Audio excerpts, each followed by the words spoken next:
Call to order of our work session of Goodyear City Council, Monday, 8 September 2008. All items listed are for discussion only. No action can or will be taken. All council members are in attendance. We have two items. One is receive a briefing on Cox, and the other is discuss a possible update of our general plan with major amendments. So, Cox. Good evening, Mayor and Council. I'm Christine McMurdy. I'm the Administrative Services Manager for the Public Works Department. And many of us associate Cox Communication with a variety of different services, most of them technological. It could be your internet provider. They might be your telephone provider. But in actuality, they offer quite a diverse opportunities and services, and they also donate to the community. And we invited them here this evening to tell you a little bit more, bring you up to date on the services they're providing, the direction they're going in the future, and give you an opportunity to ask some questions. So I'm very pleased to introduce Michael Stull, who's the Government Relations Manager, and he's brought with him Jamie Boyette, who's the Senior Government Relations Specialist. Michael. Thank you, Christine, and thank you, Mr. Mayor, members of the council, for indulging us in a little bit of an update with you guys. It's very nice, of course, to be able to get out here on occasion. Obviously, we have a cable license with you, and we hate for that to be the only time that we ever get before you and give you an idea of exactly what's going on in the community with us. So with that, I'm just going to fire away on a few slides here. And if you have some questions, I'm certainly welcome to answer those at the end of the presentation. Why don't we pull up the presentation with what you're seeing right now, the cover page. Go real quick to the second page, which is sort of a flow chart or an organizational chart of our local executives. I just want to tell you a little bit about Cox Communications. Cox Communications actually is a private company which is owned by Cox Enterprises. Cox Enterprises is the holding company, private company owned by the Kennedy family and the Cox families. Founded in the 1880s in Ohio as a newspaper company. Currently, Cox Enterprises has numerous subholdings: Cox Newspapers, radio, television, Cox Communications, Autotrader.com, and Mannheim Auto Auctions, among other companies. Locally, Cox Communications is sort of a self-contained entity. We're lucky to work for a company that allows its sub-entities, Cox Communications here in Arizona, to sort of control its own destiny. It allows us to act quicker to our constituent needs. Sort of a neat setup.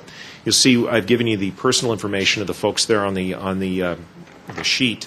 Our particular Vice President of Community Relations is a man named Ivan Johnson. Some of you may know Ivan.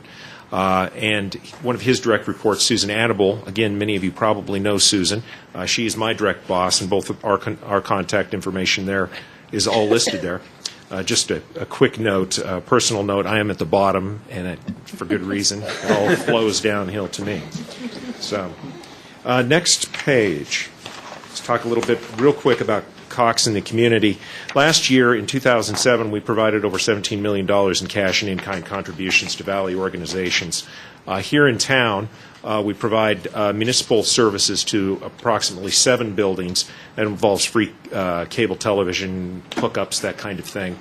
In Cox Charities, we actually have a charitable organization within Cox that our employees give to, and we've also formed numerous partnerships with such entities as the Thunderbirds that hold the FBR Open and Barrett-Jackson. We work with them in ways to generate contributions to Cox Charities, which we in turn give to the Valley for utilization in nonprofit entities. So, sort of a neat thing. You can see there we've given $400,000 in grants to those particular organizations. Few of the entities that we have contributed to that sort of touch Goodyear and other surrounding communities, including, you'll see at the bottom, the Valley of Sun YMCA. I know you guys have a YMCA here, and we are in touch with that one, as well as the full gamut of the Valley of Sun YMCA.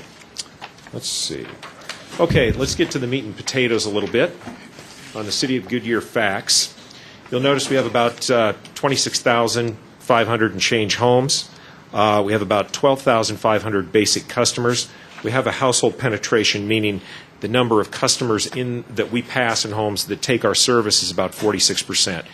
Now, you think 46%, why isn't it higher than that? Well, there are other competitors out there from the satellite industry, and also in certain circumstances, our main competitor, Cox Communications, who have those other customers. And then, of course, over-the-air broadcast, but that's a very small amount. So competition is alive and well in the cable and viewing industries, and that'll give you an idea of why it is. We have a total of 246 plant miles in the Goodyear area, and as of December of last year, we provide the full gamut on the residential side of voice, video, and data services. And this is something a lot of people don't know, but in the business side, Cox Business, it's an arm of Cox Communications. We provide all the basic telecommunication services for small, medium, and some large businesses, private transport, high-capacity internet, telephone, etc. So there's a lot of options there available for local business if, in fact, they need the connectivity. Okay, coming in 2008 and 2009, we're already partway through 2008, as you know. Expanded HD TV. We're already growing that. We continue to grow it. By the end of this year, we're hoping to have in upwards of actually probably more than 60 channels. We have to do some things to up it further than that, and I'll get into that here in a few minutes. Obviously, we offer telephone, mobility. We do the voice, video, internet, total solution side. If somebody needs to move, we can transfer those particular services to new homes, et cetera, around the valley. OD, on demand. We've launched on demand, or we're in the process of launching on demand service valley-wide. Basically gives you a menu on channel 1. You can go in there and go through a menu and view free movies, view free council meetings that have been pre-recorded, that kind of thing. It's sort of a neat tool. And then interactive TV, that's coming. Check email on your television, call waiting, call ID coming in on your television, that type of thing. And what isn't on this sheet, you may have noticed in the press, we just purchased a great deal of wireless spectrum in the latest FCC auction. We're looking at deploying a wireless service here in the next few years, so keep your eyes and ears open for that one.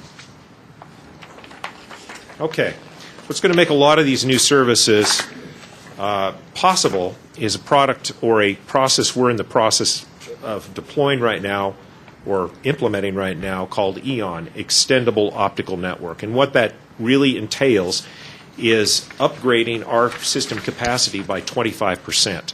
In fact, what we're doing in this upgrade is really an equipment replacement more than it is a construction type upgrade. It will allow us eventually to take our network to 4 gigs if we want to, which would be a quadrupling of the upgrade coming. So it would be a huge, huge bandwidth increase. That total upgrade, at least in the metropolitan area here, will be done by the end of next year. There's a few outlying areas we'll be working on past then, but mainly 2009 is the end of it.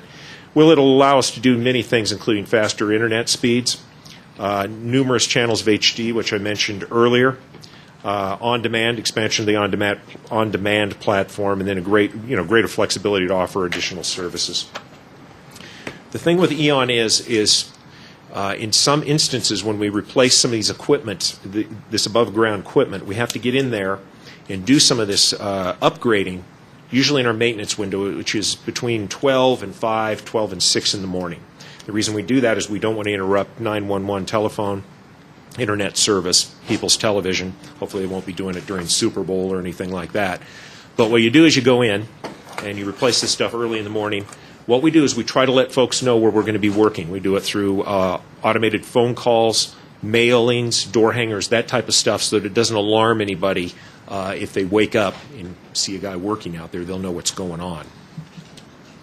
During the day, occasionally, there will be some slight interruptions, but they're going to be fairly limited as they replace certain smaller pieces within neighborhoods that only affect a few people. Let's see. Finally, Green Initiative. I want to tell you a little bit about what we're doing on our green side. Cox has really tried to become more of an environmentally sensitive company. We're actually doing something neat, which is teleworking from home. We have right now in our call center room for probably 500 call reps. And what we're doing is we're actually deploying software that allows those people to work from home. A lot of those people to work from home. They can stay at home. Removes 300, 400, 500 cars off the interstate freeways. It's a good thing. The vehicles, we're upgrading, or we're upgrading our vehicles to small and medium size, and we're actually deploying some hybrid models. And we're looking at some solar power alternatives as well. So a lot of neat stuff coming down the road on that. Finally, I want to give you guys a heads up on something you're probably going to hear about here coming up in a few months. And you probably have already started to hear a few things about this. It's the digital transition. Basically, the digital transition is, it really involves over-the-air broadcasts right now. If you have rabbit ears on top of your house or an antenna on top of your house and you receive the downtown TV stations. In February of next year, the federal government has mandated that spectrum, it's an analog spectrum, is going to be reclaimed, and at that point, broadcast television has to start broadcasting on a digital tier, which takes up less spectrum in the radio magnetic spectrum. What that will do to folks that have rabbit ear antennas or an antenna on top of their house is that if they have not upgraded their reception system with a box that converts digital to an analog system that feeds an analog TV, they'll lose their signal. They won't be able to see their signal anymore. Now, there are a couple of places that folks can go to learn more about the transition. One is dtvtransition.org. There are places, the government, within that particular site, there are places you can link to get coupons. You can print out coupons, I think it's up to 2 a house, that allow you to purchase these digital receivers. If you have an analog TV that does not have a digital transceiver card in it, you can buy these digital converters, stick them on the end of your antenna, and it will convert that signal, and thus your TV will work come February. Will that affect Cox? No, it won't affect Cox, because what we're going to do is, regardless of the signal we receive, digital or analog, we'll convert it to analog to our customers to be able to view that. So they won't be impacted by it. It's only strictly people that are receiving broadcast television over the air. And I think that is it, and I hope I was brief enough. And if you have any questions, I'll certainly be more than willing to answer. Yeah, very nicely done. Questions or comments? Dick, you always have a comment about Cox. I've converted. Oh, Bless you. Councilmember Holland. Yeah, just a curiosity. Have you had a lot of customers calling you about this new transition? We're getting calls. I don't know exact numbers. I know we do take calls, though, and we're certainly giving them the information where to point them to and trying to help them through the process as it comes in. We're also working with some of the local broadcasters to put on their televisions advertisements that talk about the digital transition and direct people that are watching TV to those sites so they can get more informed on the upcoming issue.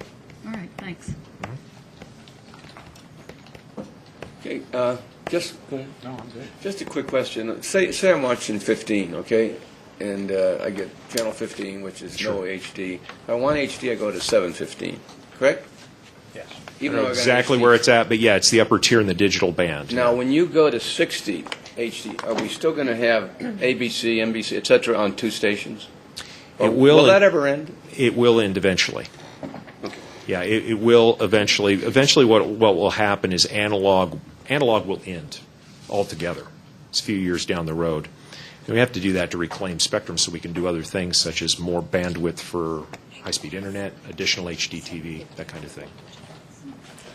Okay, thank you very much. Thank you. I appreciate it. Nicely done.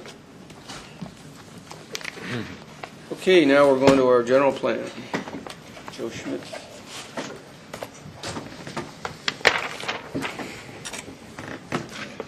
Evening, Mayor and Council. Here before you tonight to give you a briefing on the general plan amendments that have been filed for 2008. This is something we started doing each year to introduce you to with applications that have been filed before they start going through the public hearing process. We will see them start moving through that process this month, so we're just in front of them to let you know what's going on. As you know, the major general plan amendments are filed once a year. We take them as a group. We're required to review them all at the same time. so that we can evaluate the cumulative effect of all the general plan amendments, the major general plan amendments at the same time. We are required to complete that review within the same calendar year that they're filed, and the major general plan amendments require a two-thirds vote of the council at the point in time where it comes before you for a decision. But we're not asking for any decisions tonight. This is just an information session to bring you up to speed. As you know, the municipal planning area has grown over the last couple of years. It extends south now, a couple miles south of 238. That's the area outlined in green there. We butt up against the planning areas for Buckeye to the west and Avondale to the east, Surprise and Glendale to the north. And then, of course, Pinal County to the east, and the Maricopa, city of Maricopa's planning area is not reflected on this map because it's a mag map, but we have a new neighbor to the east there too as well as a result of the Sonoran Valley annexation. So what I'd like to do, we've got 5 general plan amendments filed, and we have one carryover from last year that I'd just kind of like to go through with briefly and tell you about. The first one is what's referred to as Goodyear 142. The dot on the map kind of gives you an idea where it is. It's right there just north of the Gila River on MC 85 and Saraville Road. It's 142 acres of low-density residential. You may recall this as being a planned area development that's called Riverside Park that never got underway. The proposed designation for it now is for 117 acres of light industrial and 25 acres of medium to high density residential. This map shows the western half of the Riverside Park PAD, the part that was residential. The eastern half was already designated for light industrial as a result of being in the flight path and noise contour for the Phoenix Goodyear Airport. And then that shows the proposed light industrial extended further to the west with a high-density residential up in the northwest corner of it. Joe, remind me, if you don't mind me asking questions while you're Yeah, on go this. ahead. Remind me of all the property owners within how many feet get notifications of these? Mayor Kavanaugh, Councilor Antoniak, you know, there's actually not anything specified in the statutes or the general plan with regard to notification, but as a custom, we notify everybody within 500 feet, just like we would on a zoning ordinance amendment. Do we not have anything in our ordinances that require notification during zoning, PADs? During zoning and PAD, Yes. that's correct. Okay, but not the general plan amendments? That's correct. Really? Right. So it's been our custom and practice to notify everybody, obviously within the territory, and there are instances where there's people within a territory that's proposed for change that are not applicants, Right. and then everybody within 500 feet. So we do that. It's a matter of custom. Okay. So an applicant can come to us with a general plan amendment impacting land that they don't own, and we don't have an ordinance that tells them they have to notify the other property owner. Councilor, that's correct, that there is not an ordinance that requires it, but we do require them to do that. You guys do as a matter of practice, but there's Right. nothing that holds them to it. Okay. That's correct. And that is something we've talked about internally, that there is nothing in the city code, there's nothing anywhere that really prescribes, other than what's in the general plan.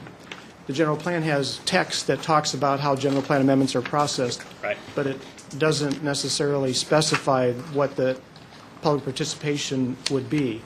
The statute says you have to undertake public participation and take steps to ensure that the public is notified, but it doesn't say what that is exactly.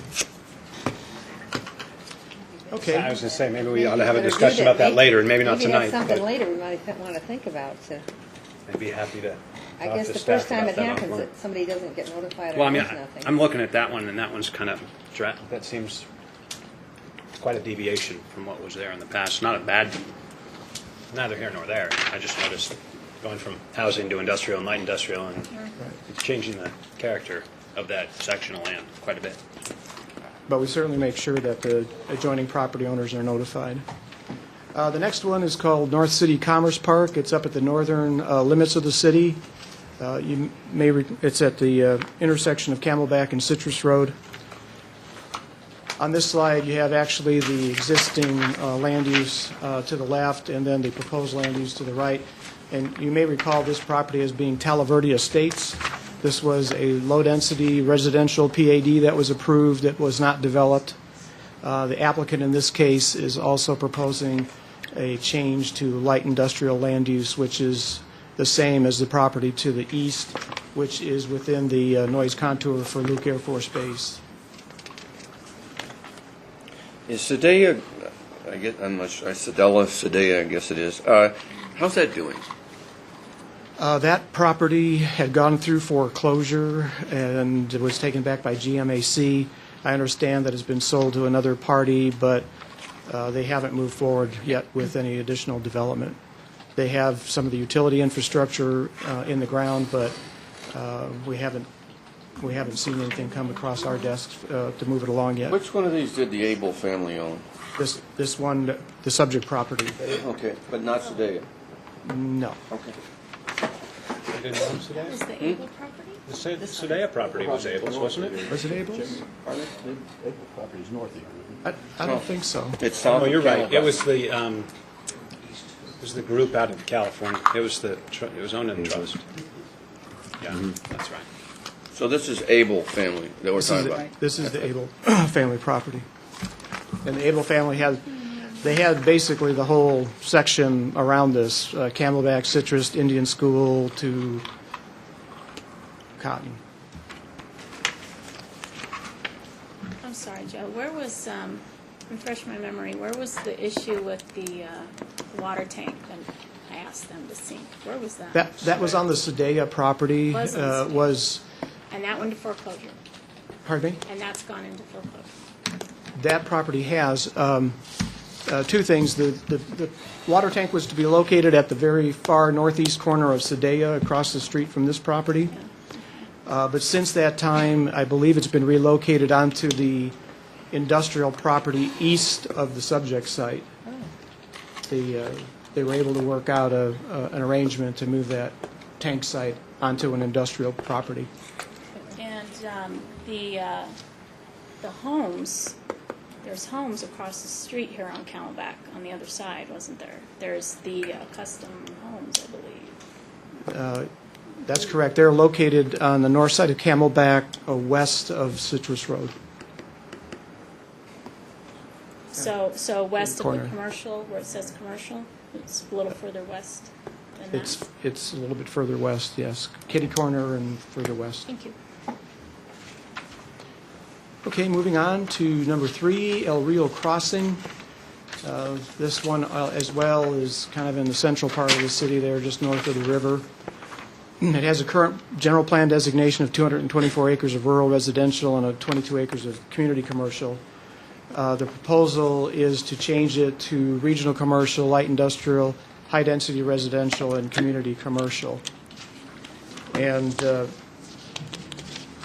just for your information, the applicant has submitted a revised, this is what the applicant initially submitted, and then on Elmo, this is a revised land use configuration with the same types of land uses. So this is all still being reviewed as we go through the process. South of Broadway. What are those crossroads again? Southern and... Oh, I'm sorry, I didn't give you all the crossroads. On the north side is Southern Avenue, Perryville on the west, and MC 85 coming across at the angle. Move 303 is what it says there. This is an approximate alignment of I see. a potential 303 extension and the 801 extension across the north. What's the land use there currently, again? Currently, it's almost all rural residential.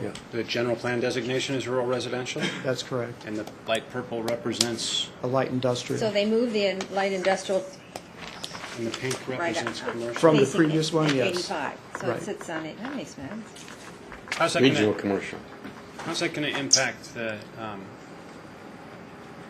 they moved I'm this trying over to there. think this through. Which You've got makes- a freeway alignment going through their property potentially.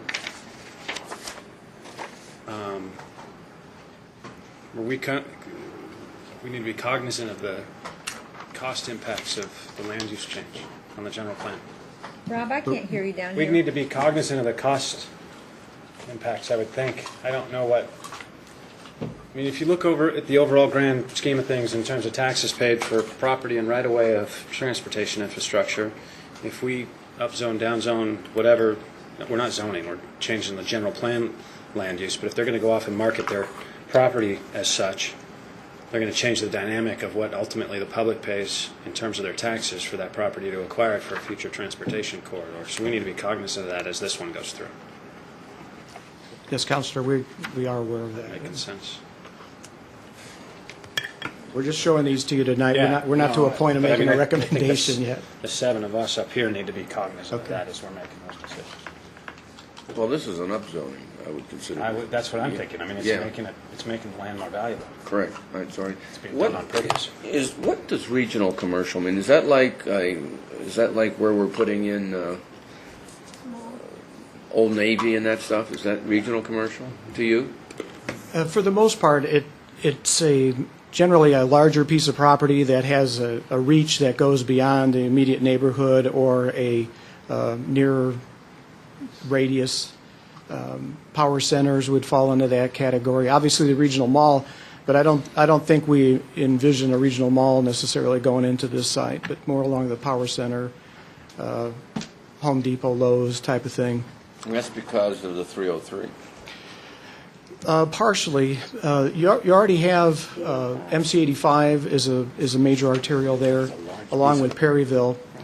Perryville is one that has been recommended as part of the Hacienda study to be a parkway and major roadway. So there's already the beginnings of that. But of course, if the 801 and the 303 come in through there as well, that would probably justify an intensification of use at that point. Okay. Whoops. There we go. Moving back along. This is a case, it's called Southwest Goodyear. It used to be in the southern part of the city, but now it's kind of in the mid-southern part of the city. This gives you an idea of where it is in relation to the planning area boundary at the time the general plan was adopted in 2003. Even though the land use map showed potential land uses out in this area, the map that was adopted with the general plan establishing the planning area boundary did not include this area. So staff initiated a general plan amendment to include this area in our planning area. This is before and after. As I said, the land use map actually reflected land uses in this area, but it wasn't technically within our municipal planning area boundary. This action will bring it in our planning area boundary, and then it would establish the land uses that are shown on the right. At the near the very top of the screen, there's a low-density residential piece that's owned by the State Land Office, and they've asked that we consider that for low-density residential. All of the green area is proposed for open space. It's BLM property, and it's adjacent to additional BLM property, so it seemed appropriate to leave it as an open space designation at this point. The rural residential area that lies within or south of what is referred to as Komatke Road, or potentially the Sonoran Parkway, is private land that's located inside the boundaries of the Sonoran Desert National Monument. And even though it was shown on our general plan as open space, it should be shown as some type of land use that allows development, since it's privately held and we're not prepared to go buy it. We prefer the monument to go buy it, but we don't want to hold ourselves out there. And then the balance of the property is proposed, at least at this point, for rural residential, which seems consistent with what's happening out there. How did you say that road again? Komatke? Is that the gas line road right now? It's the gas line Okay. road. Yeah.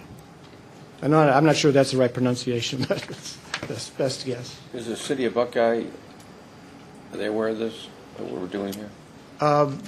Yes, they are aware of it, because as part of the process, we're required to notify all the adjoining municipalities, and they've been notified of it. And they have no problem with this? We haven't heard directly back from them, but I would doubt that they have a problem with it. And I'll explain why when I get to one of the other cases in a second. Question on this one. You said that all the open space is BLM That's correct. land, and they're the requester, or? No, BLM generally doesn't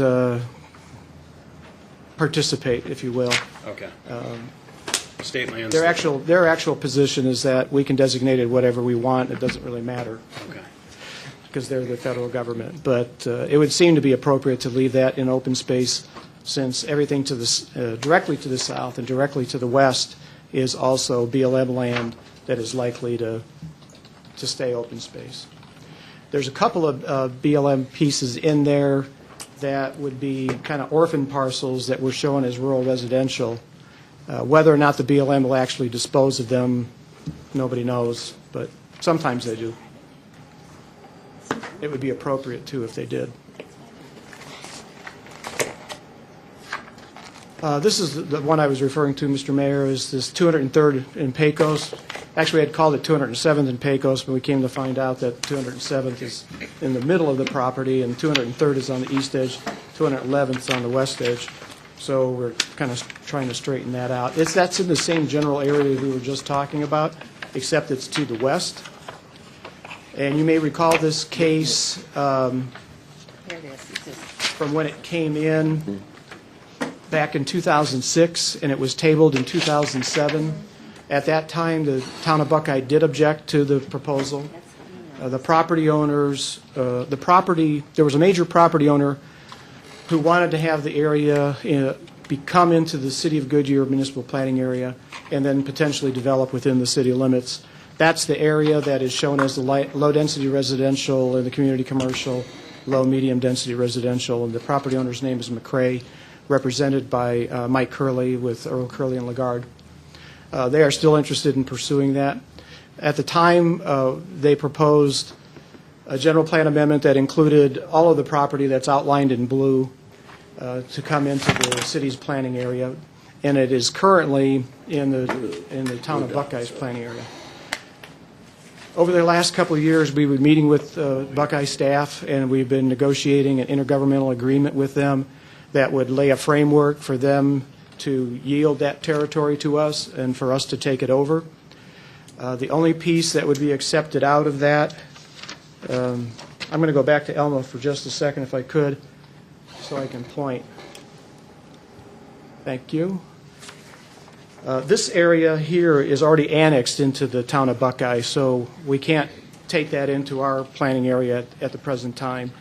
But the proposed IGA is structured that they would yield this area to the city of Goodyear.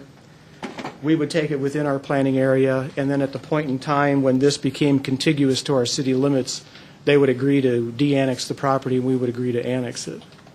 So that IGA has been formulated, is going through the process. We hope to see it scheduled in the month of October with the town of Buckeye and then bring it to you for action. And hopefully that'll lay the framework for us to dispose of this general plan amendment by the end of the year. Coming to us on the 20th of October.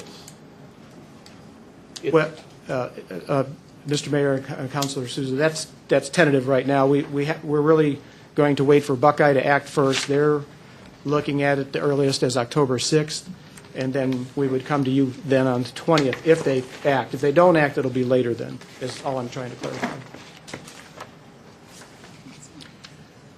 Okay, the last one is another one that we filed as staff. It's a proposed text amendment to the general plan to redefine what's considered as from the total acreage to the area proposed for change in Table 2.4.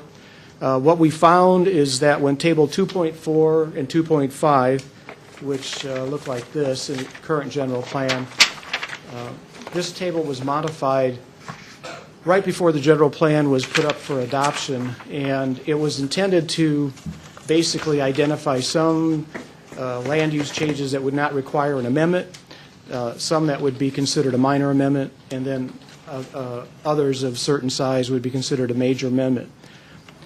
However, when it was used in concert with this table, which is a land use matrix, which was to tell you that if it was going from this land use to that land use, it was either no amendment, a minor amendment, or a major amendment.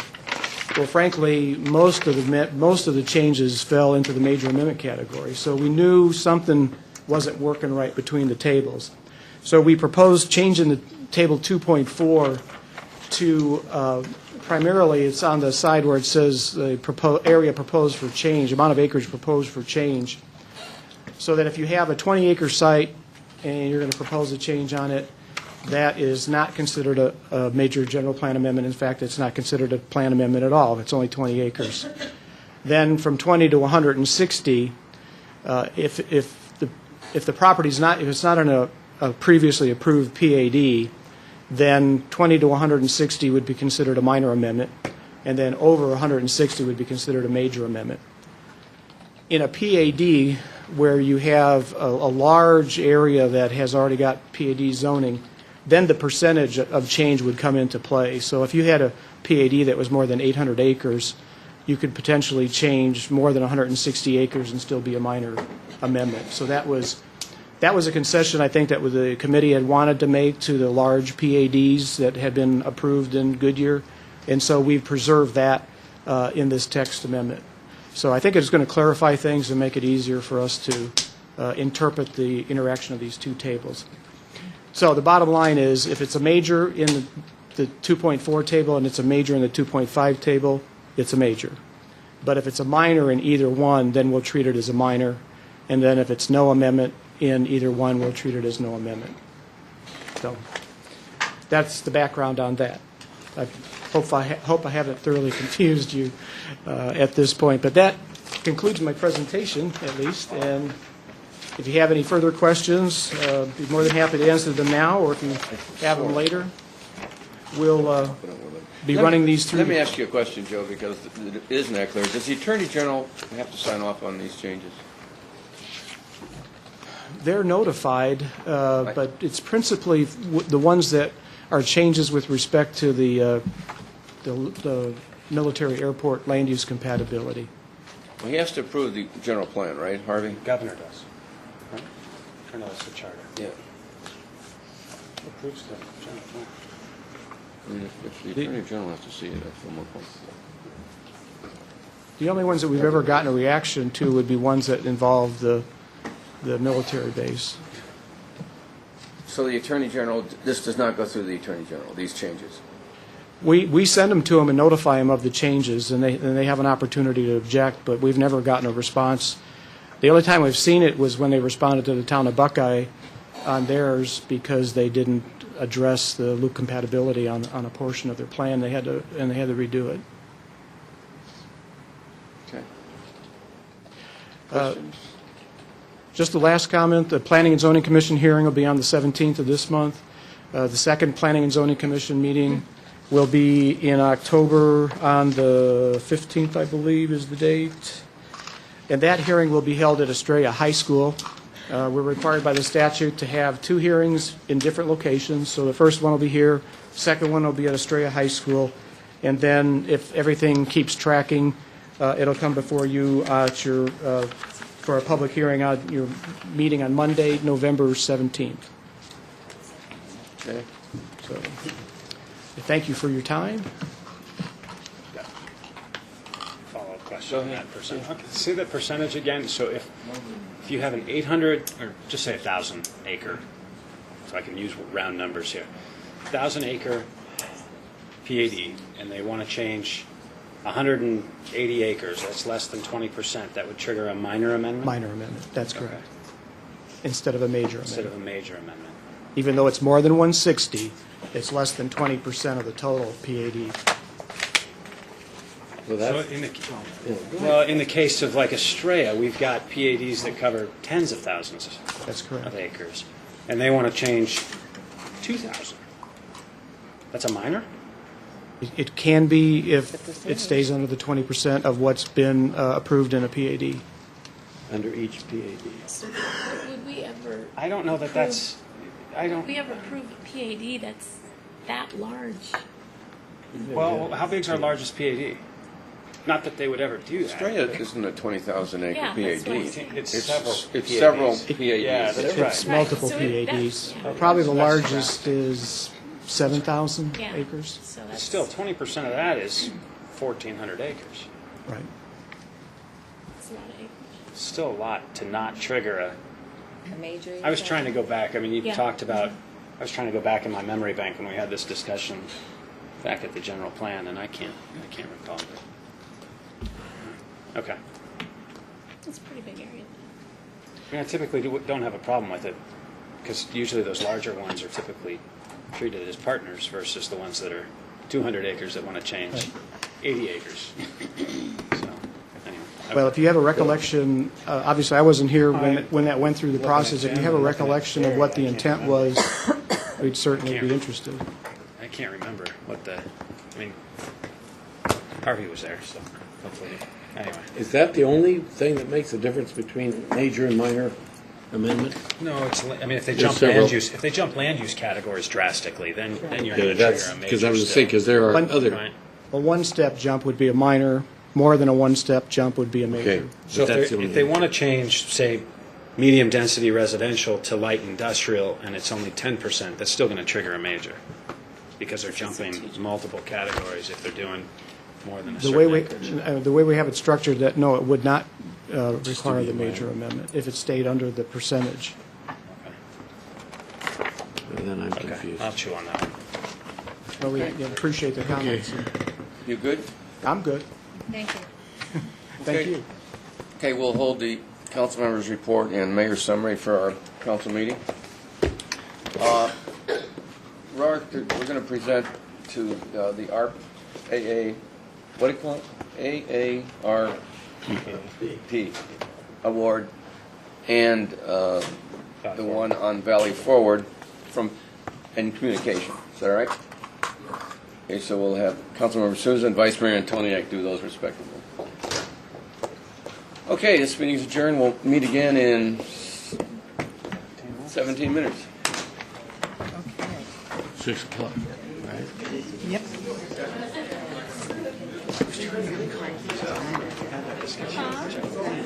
Well, I tell you, if you can recall that, you're better than I am. You know, Frank, you need this. No, I don't.